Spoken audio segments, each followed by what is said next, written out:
২০২৪ সালের সেপ্টেম্বর মাসে উত্তরবঙ্গের বেশ কয়েকটি জেলায় বন্যা দেখা দিয়েছে, বিশেষ করে লালমনিরহাট, কুড়িগ্রাম, নীলফামারী ও রংপুর জেলায়।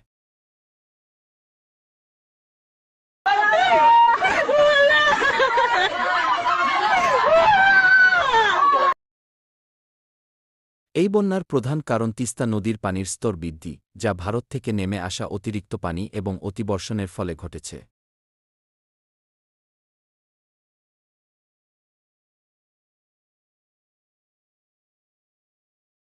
বিশেষ করে তিস্তা ব্যারেজের ৪৪টি গেট এই মৌসুমে খোলাই থাকে।